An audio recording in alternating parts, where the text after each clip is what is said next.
Hello,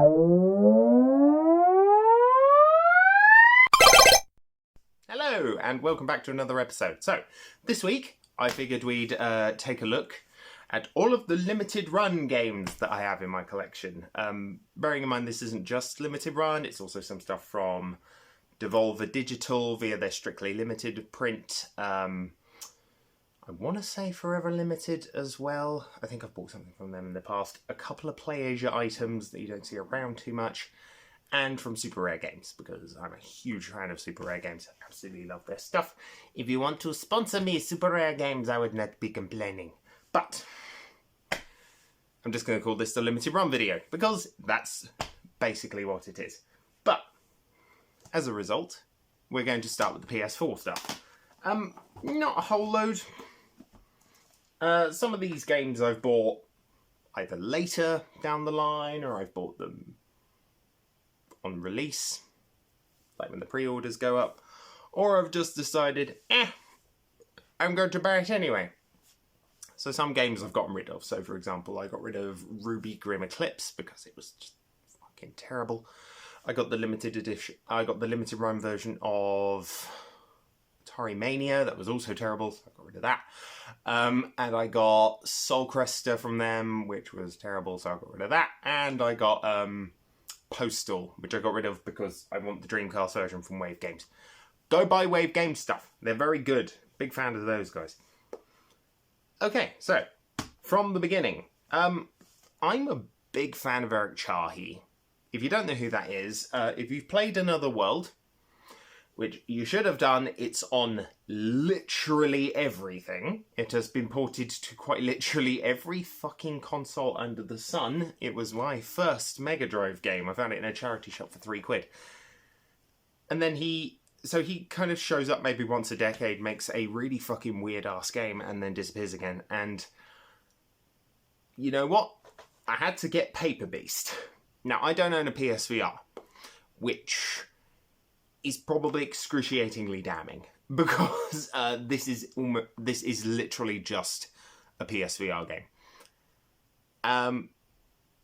So it's basically all these animals like this are made of paper or fabric or whatever, and you kind of interact with them in this weird kind of pseudo 3D space. There's a sandbox mode where you can just plonk in different animals and they bounce and interact off each other. He built on the whole so his second game, maybe third game, because I think he helped make the sequel to Another World, and then he made From Dust like 20 years later. From Dust was very, very heavy on the terrain deformation. So stuff like picking up bucket loads of water and building mountains and that kind of shit.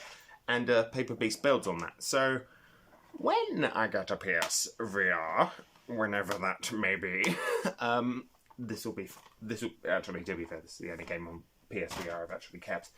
But it will be basically the only thing I end up playing. If you don't know me, then what are you doing? Subscribe, come on. But if you do know me, you know I'm a huge Brutal Legend fan, which extends to being a huge Tim Schafer fan. So, over the years, I've picked up a good number of the games that Double Fine have made. So, Stacking, Costume Quest 1 and 2, Iron Brigade, sorry. It was known as Trenched before it was rebranded. And Day of the Tentacle and Full Throttle, remastered. 2 point and clicks from back in the day with LucasArts.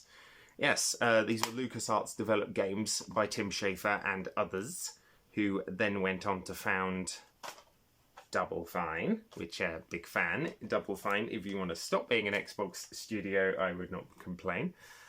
But yeah, it's they're fine. I'll be honest with you, I haven't played those yet. I mainly own them so I can go, yes, I've got most Tim Schafer games. But yeah, they're not my go-to. They're not my go-to. I will play them eventually, but I say that of most games, to be fair. Such as Metal Wolf Chaos. This is a special reserve copy. So it's from Devolver, who have released a whole bucket load of crap that I've wanted over the years and have never bothered to buy. But this one had a special place in my heart. Even came with this little top secret envelope thing. If you don't know anything about Metal Wolf Chaos, you are the President of the United States in a mech, jumping out of the White House to fight the Vice President of the United States of America, who is also in a giant mech, is called Richard, and is the most characteristically evil-sounding motherfucker in the universe. Would you believe this is a FromSoft game? This is Dark Souls. These are the guys behind Dark Souls, and it is just as insane and just as bonkers as you may expect. It was originally an original Xbox game. I had the game a few years ago, but unfortunately the guy I bought it off of, it had disk rot and was completely unplayable. So I sent it back, and luckily the guy was nice enough, after I told him he could keep 10 quid, to pay for the postage, to send me the Sega Saturn Twin Stick. So, not bad trading.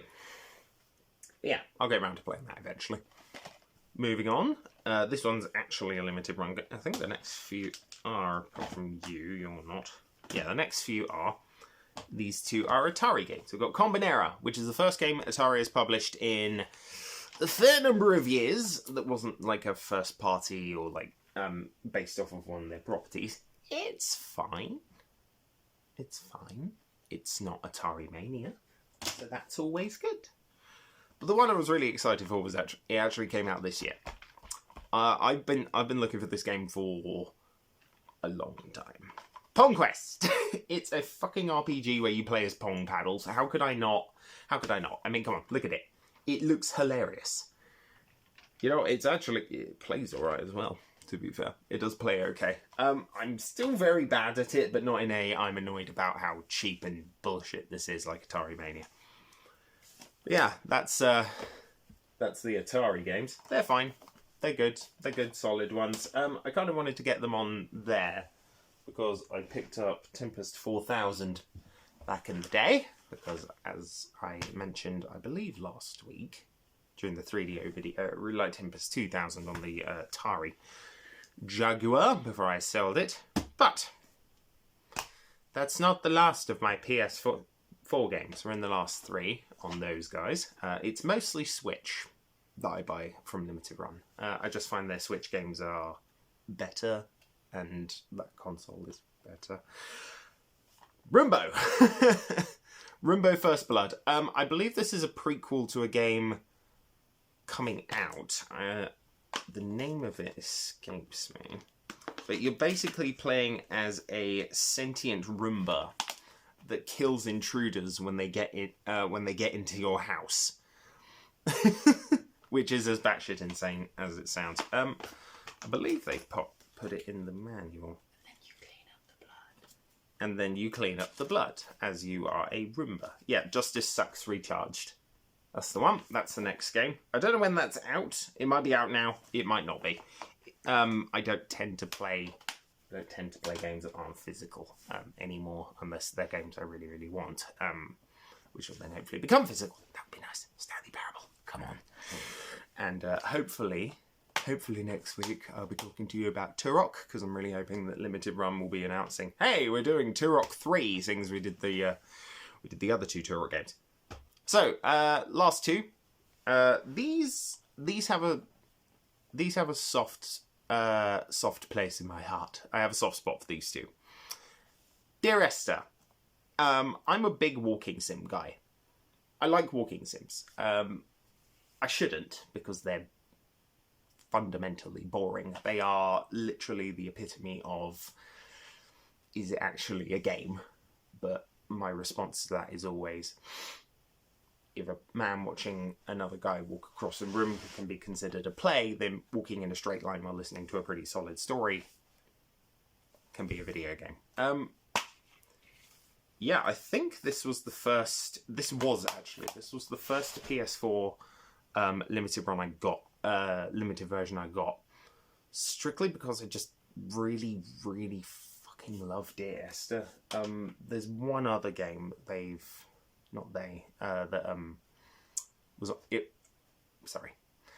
it a long time ago on PC, back when I played PC games, and I fell in love. Absolutely fell in love. It was one of two I really wished would get a physical release.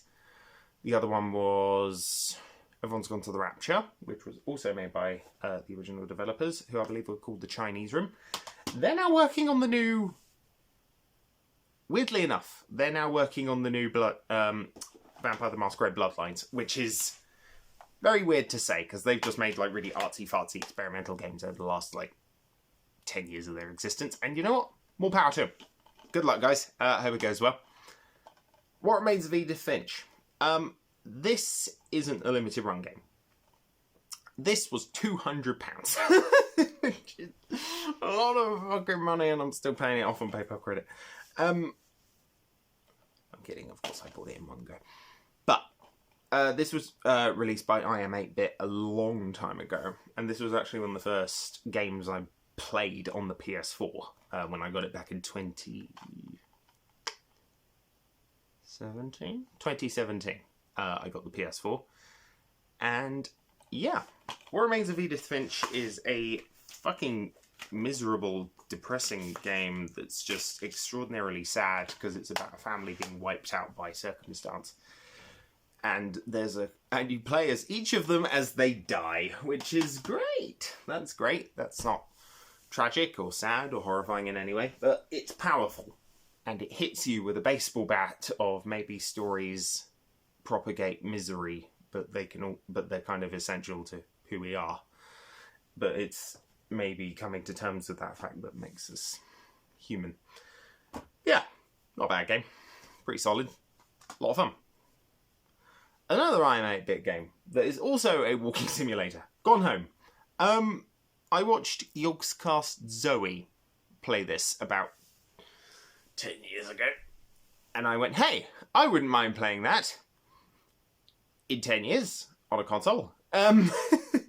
It's a walking simulator where you return home after time away from your family. And you come back to find that nobody's home. Everybody has gone to the rapture, so to speak. No, they've left to find. They've just left. Nobody's home. Even came with a nice big stonking poster, which I'm surprised fits in the case, and I'm going to have to put it in there as well. Kicking against the patriarchy, the Great Goodfellow Riot of '95, as I'm sure we all remember the Great Goodfellow Riot of '95, and the subsequent smashing of the patriarchy.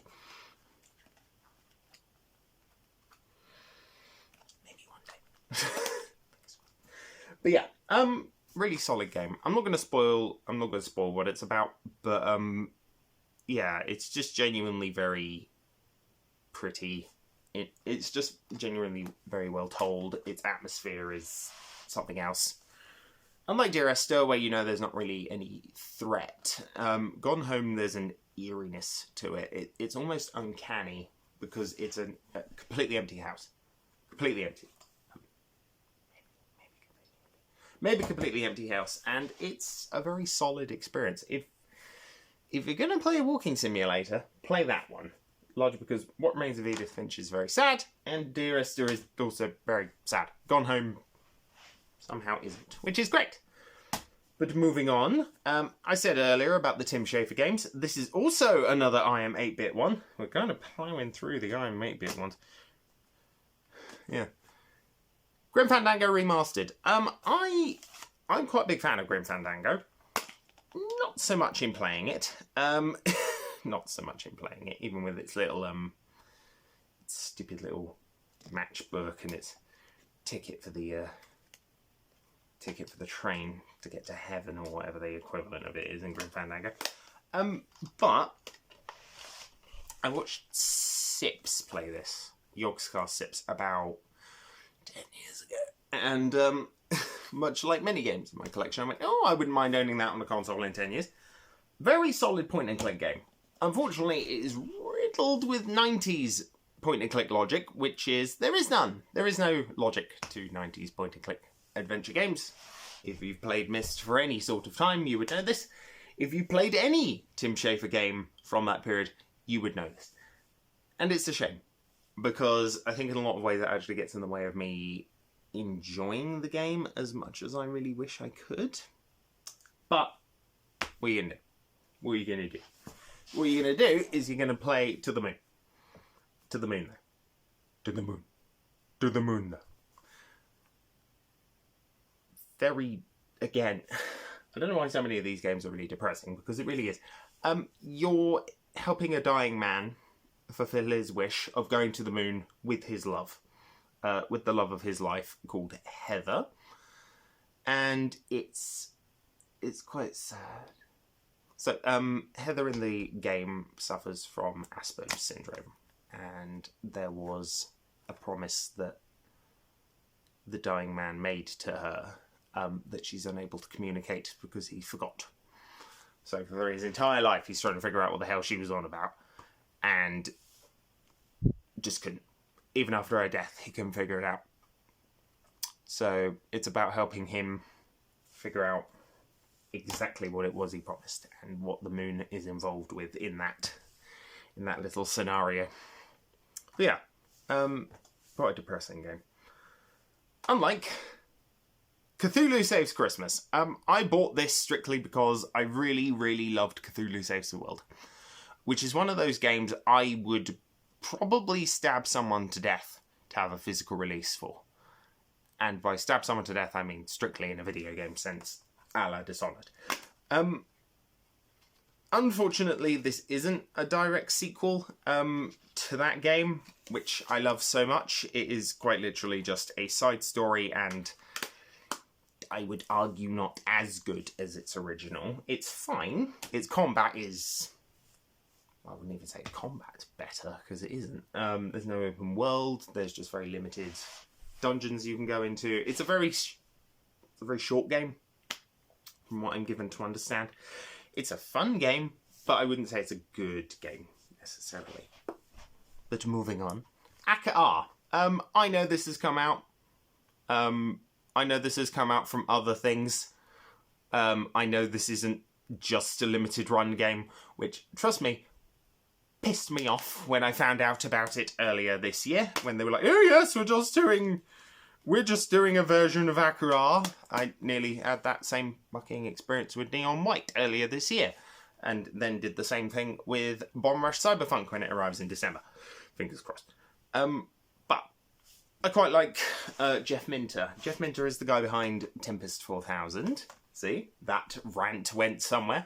And he's also the guy behind this. Aka was a weird-ass prototype game from back in the 80s, and he basically came along and made an absolute drug-infused neon nightmare of a video game that I enjoy quite a lot, and goes very nicely with my recent copy of what the hell is it called? Haunted House. Haunted House is one of Atari's new games that I'm quite a big fan of. Yeah, we'll talk about them. They're relatively hard to find. Mercenary Saga. Not bad. Tactical RPGs. My wife bought me Mercenary Wings and Mercenaries Blaze earlier this year as well. Haven't got around to these yet. Haven't got around to them yet. Largely because I think I'm on a bit of a downtime with tactical RPGs after playing through all of DFO Chronicles and all of Triangle Strategy, all of it. Like, all of it. I have sunk probably 100 hours into that game now. I think it's less, but yeah, you know. A lot of time into tactical RPGs over the last 2 years. Decidedly into Fire Emblem. And I think after Fire Emblem Engage, which was so bad, I deleted its entire save data because I hated it so damn much. I think I need a bit of downtime before I can probably get into the Mercenary series, but I will, so don't worry. We'll cover you in a minute. Fight Crab. If you don't know what Fight Crab is, I don't blame you, because it's a game where you play as giant enemy crabs with guns and a rideable seal and a moped, but you're bigger than most buildings, and you beat the shit out of each other. It's quite a trip, and you know what? The second I saw it, the second I needed it. because it also came with the bloody soundtrack, which I think I should be able to find. 2 seconds. Ah, there you are. I think. Are you here? No, never mind that. Can't find it. I can't find the soundtrack. Actually, yes, I see you. This is heavily unprofessional, but the soundtrack, which has a freaking one, which has a freaking song called Dissipation of Crabs. Dissipation of Crabs. I don't know why I own this. It's a freaking video game soundtrack for a game where you play as a giant enemy crab. I mean, come on, play Fight Crab. Buy Fight Crab. It's on Switch. It's on PlayAsia. Go buy it. Do it now.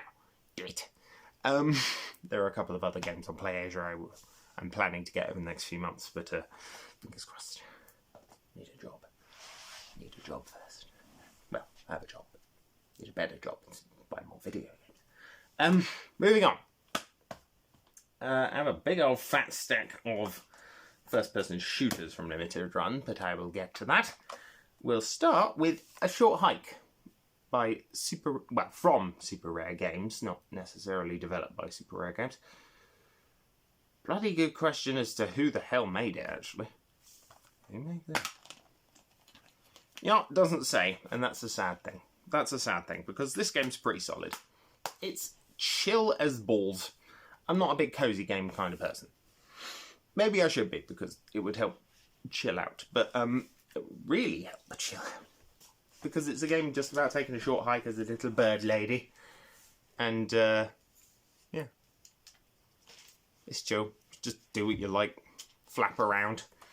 Climb up mountain. Fall off mountain. Get pissed off that you've fallen off the mountain. Remember it's a cozy game and then climb back up the mountain. Not getting over it. Yeah, just like not getting over it with Bennett Foddy. Thank you. Even came with a little map. Well, that's not a very good angle. There we go. Little map. Came with a little map of Hawk Peak. It's even in the style of an American map, which is just adorable, and I love it. It's great, and it doesn't fit in the fucking case, which is even better. But Piku Niku. A great little game about building up a rebellion and defeating a tyrannical, omnipresent Big Brother dictatorship. It's a strange game. It's a side-scroller, which is rare for me. I don't tend to play side-scrolling games, but he plays this little friend here with his 2 little legs. And you run around and roll around and jump around and all that other nonsense. It's even got co-op. You play as Piku. That's Piku. As for who Nico is, not a clue. You'd have to tell me. But yeah, a solid little game. Hilarious in 100,000 different ways. Just also extremely irritating at certain points. Mostly when very precise platforming is required, but yeah, fun game. I enjoy it. I haven't played much of its multiplayer, actually. I do want to. It's just, I've got time and I haven't got friends. No, I do have friends. But, that was Devolver. I think that was...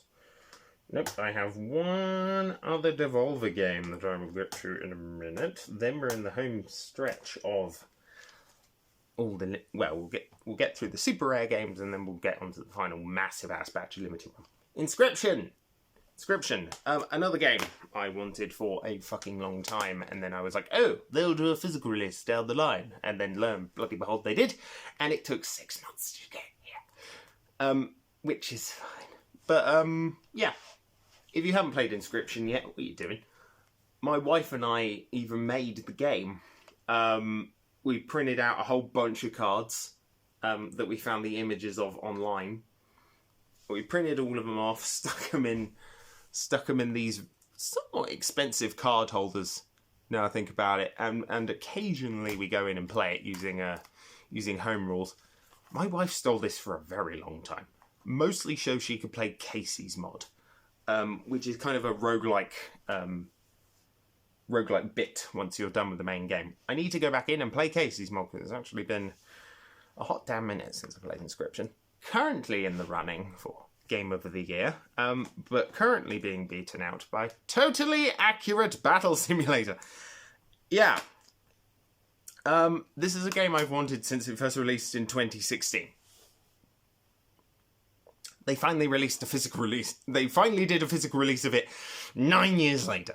No, not 9 years later, but 7 years later, which is long enough.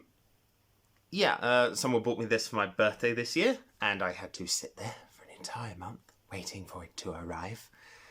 Dreading the fact that I hadn't bought it myself, but here we are.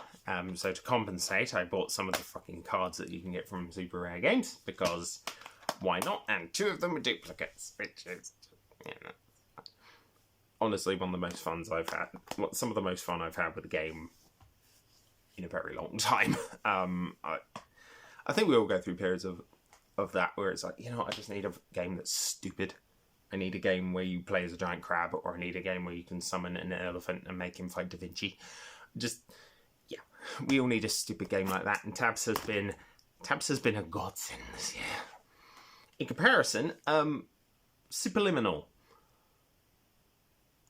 I quite enjoyed Portal, as we all have. I haven't really been able to get into anything else quite like it, but Superliminal is about as close as I've ever come to a game that's of a similar tone. So it's a game about perspective. So say I picked up a massive copy of Superliminal, and it's huge and towering, but the closer it gets, the smaller it is. That's kind of the principle in the game. And you know what? It's very mind-bending, and it's all about perspective, and it's all about thinking around different problems, which when you've been playing it on a solid run for 7 hours and you get to the final bit and you just can't think anymore, becomes mildly irritating. But, you know, fucking solid game. Very, very solid game. This one, I'd imagine not a lot of people went, hey, I have to own a physical copy of that. This was my first game on the Wii U. The first. Which is baffling to me, because it was Little Inferno. I bought this years ago. I bought Little Inferno about a decade ago on the Wii U, and that's where I first played it. And it was a game about burning shit in a fireplace, and that's it. That's all it's about. It's by the Tomorrow Corporation, who, you know, I don't know. I think they made a game called Human Resources, which I don't know too much about, but Little Inferno was kind of their first major release for me that I took notice of. And you know what? It's delightful, even if it is just burning stuff, because it's funny and it's weird, and every time you burn a new thing, it does something strange, and there's combos you can get that you get to make money, and then you use that money to buy more stuff from catalogs to burn, and it's just, yeah, it's insane. And it's such a chill game. Like, honestly, I will freely admit there will be times where I'm on the train and I'll just stick Little Inferno in the console and I'll just burn stuff for half an hour, and that's it. And that'll take up the entirety of the journey, and it's great. It's completely and utterly insane, but I love that kind of weird ass time sync game. The other one I use for just short train journeys is Octodad. I just waddle around like the same level for half an hour, and that's good enough. That'll do. That's literally enough. It's kind of at a point where that's all I play on the Vita. And I know that's not the best way to play Octodad. Should have got the PS4 version, but I wanted a Vita, so I thought, fuck it. Might as well get the one that comes with a tie. And I will do a PS Vita video, but that won't be for a while. But yeah. I mentioned Myst earlier, didn't I? In relation to a game. Or did I not? I might have done. Who cares? Real Myst! I'd say this is the way to play Myst nowadays. This is really the way to kind of play the original. So if you don't know, Cyan Worlds, who are the developers, Cyan Worlds, also made Firmament, which I haven't got around to playing, but I hear good things, and Abduction, which haven't got around to playing, and I hear good things. They're now making Real Riven, or basically, much like Real Mist, a 3D remake of the original Riven game, which is very exciting. And if you guys want to launch that on Switch, so I can have a physical copy as well, that'd be fucking great. I'm a huge fan of the Mist series. I'm also excruciatingly bad at the games. Like, painfully bad. Like, yeah. Like, it's baffling how bad I am at Myst. But I may do a Myst video, and that'd be really cool. And I'm really hoping Cyan see it so that they know how much I really like the series, and then hopefully will send me the books. Send me the books. I want them. But yeah, Real Myst. If you're gonna play Myst nowadays, the first one, play that. 3 was good as well, actually. Personally preferred 4. 4 was probably my favourite, probably because it's a bit more family orientated, but yeah, moving on. Ooh. Panzer Dragoon. It was a good day. A good day. A red day. No, it was a good day when Forever Entertainment went, hey, we hear you like Panzer Dragoon. We've remade it and re-released it. And whilst I know a lot of people prefer the Saturn version, which, fine, or they prefer the PS2 version, or they even prefer the version that came with Panzer Dragoon Auto, because it is literally just the PC version, I think Remake deserves the time of day. And it guts me on a cellular level that they still haven't launched Panzer Dragoon 2 Remake. Going on with it. I know that Forever Limited are still after like years doing a limited version of this particular game, to the point where I'm sort of tempted to get it, if strictly so I can go, oh yes, look at my Panzer Dragoon collection again. If you haven't seen that video, go watch it. It's one of my earliest ones. It's horrible, but it's not that bad. It's just me ranting in front of a camera for half an hour. And that's why you come here. That's why you watch these. You watch them to watch me rant about games that I really enjoy. Panzer Dragoon Saga. Short, sweet, you can beat in an hour. Probably wasn't worth 40 quid, but anyway. Or my wife did, because she's great. The first of the Night Dive games, for there are many. Most of these are all Night Dive.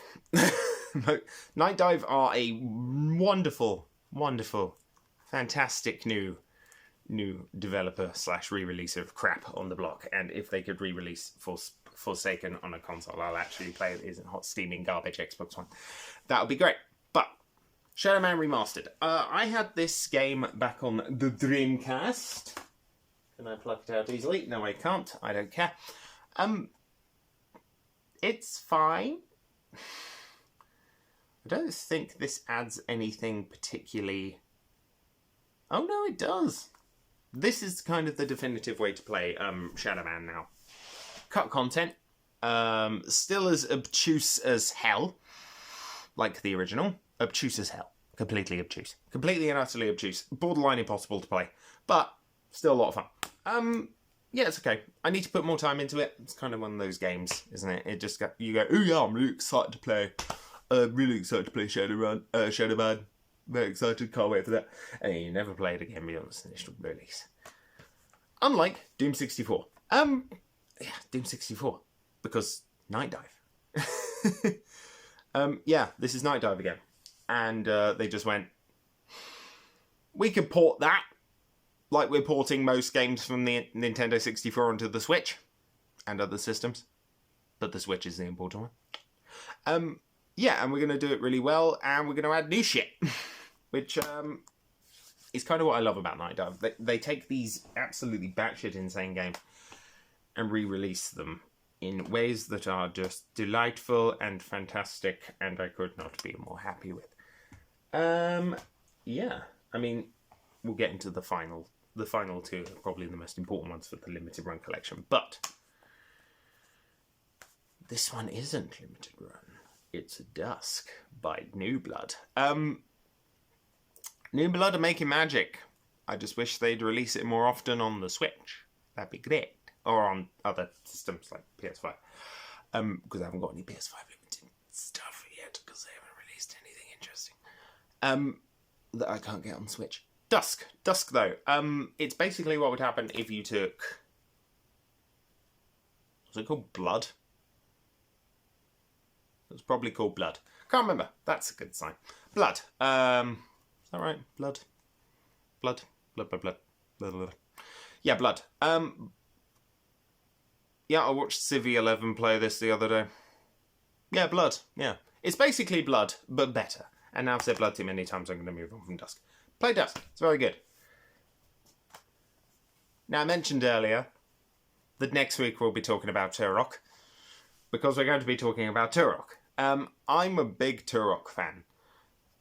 More so, I like the first one a little bit more than the second one, and I like the third one considerably more than both of those. If strictly for its multiplayer, which better be in there, Night Dive. And I do mean it. I do mean it. I do really mean it. Because, look,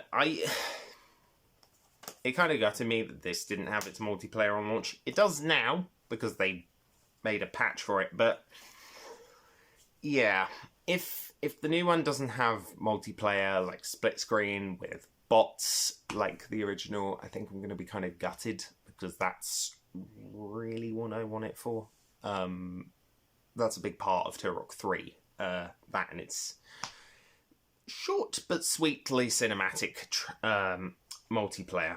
So, yeah, I'm a big fan of 5th gen, specifically games that were released around that time, as evidenced by half of the crap that Night Dive pump out, because it's good. Doom 64, Turok 1, Turok 2, Shadow Man, Power Slave Exhumed, which came out earlier this year.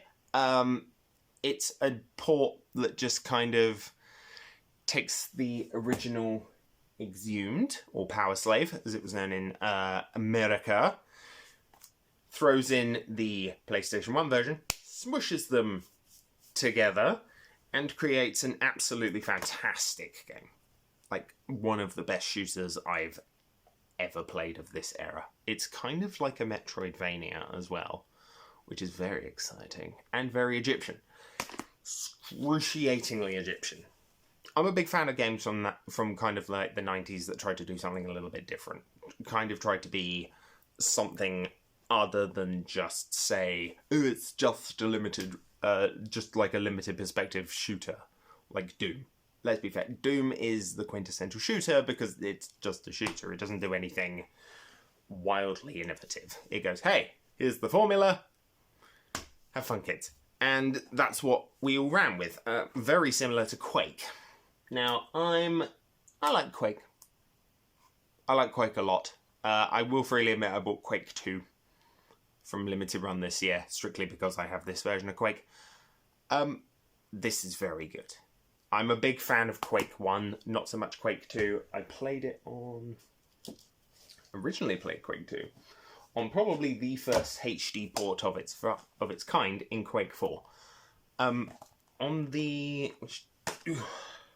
I think there's 2 discs in here. On that bonus disc, right there, you've got the complete version of Quake 2. So I sat there and I went, hey, why get Quake 2? Why get it again? I've got it. I had it on the N64 before I got rid of it because its controls were terrible. But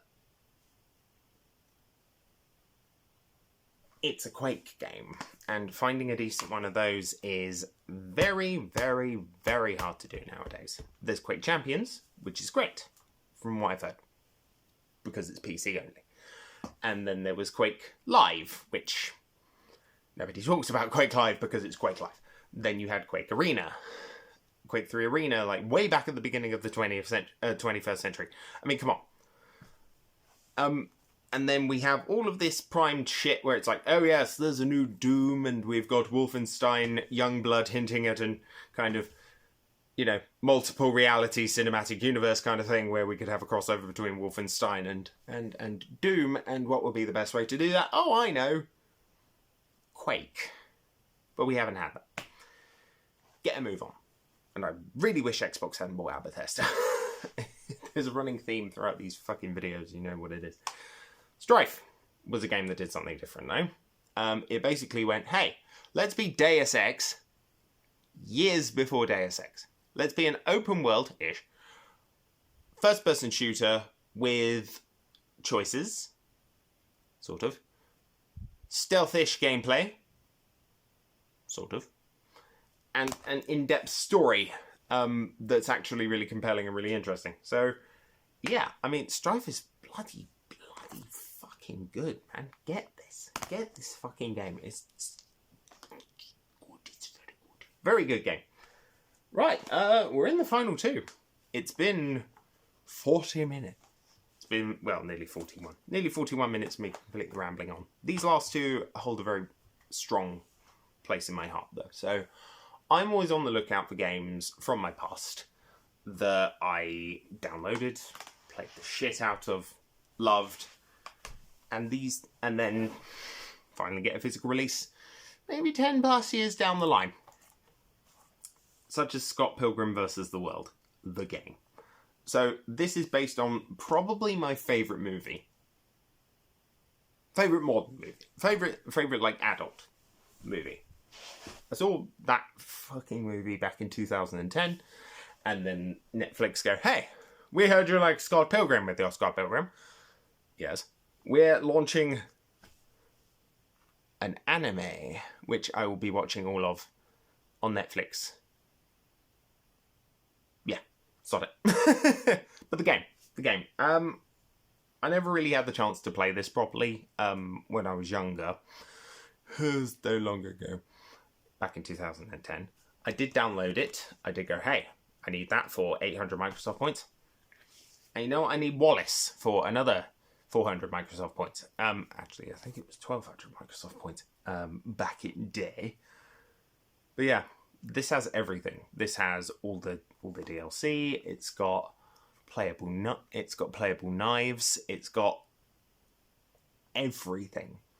And it's just as stupid and fucking brutally difficult as I remember it being. And you know what? I wouldn't have it any other way because fuck yes, that game is so good. Yeah, love Scott Pilgrim vs. the World. But there's one game I love more from Limited Run. A game I have adored for a very, very long time. To the point where I picked up the titchy tiny plushie and the titchy tiny blade of Ara from Indie Box, because apparently they were still fucking selling them after God knows how many years of stopping. And that's Dust and Elysian Tale. I fucking love this game. If you watch my top 10 games of all time, you'll know how much I love this game. It's my fourth favourite game of all time. It's been sat in that spot since 2013. It's been sat in number 4 going, the fourth favourite, after, well, what at the time was Brutal Legend, Halo 2, Stubbs Zombie, which has always been number 3, and then came Dust. So, imagine my absolute love of Limited Run really, really kicked off in 2018 where they went, hey, that Dust game you like so much. Yes. Physical release. Ooh. This year. Brilliant. Downloaded it. Bought it. Purchased it. First Switch game I ever bought. Flat out. This is why I owned a Switch. When I got my Switch, the only games I owned for it were Starlink and Dust and Elysian Tale. In fact, I got this before the Switch. That was just sat in my room for months without a Switch to play it on. And you know what? I haven't fucking looked back because that game is just as good today as it has always been. The guy, Dean Bodrill, I think his name is, or Dean Dodrill, one of the two. Sorry if I got your name wrong. The 12th Switch game. Right there. The 12th game they released for the Switch. One of the very earliest ones, and it goes for a lot nowadays. I kind of wish I put the limited version. But anyway. He's on Twitter. He's making something new. I'm really hoping it's Dust related. Pretty please. Yes, please. Come on. Give me. But that's it. That's it for today, guys. That is my entire, I think, limited run / super rare / forever limited / I make it / random game about crabs video. And next week we'll be doing Turok. We'll be talking about Turok to celebrate the new release of Turok 3 Shadow of Oblivion from Night Dive, which, yes, I will download digitally and then spend an inordinate amount of money on the Switch version from Limited Run. Please exist. That'd be great. Anyway, that's it, guys. And that's me signing off.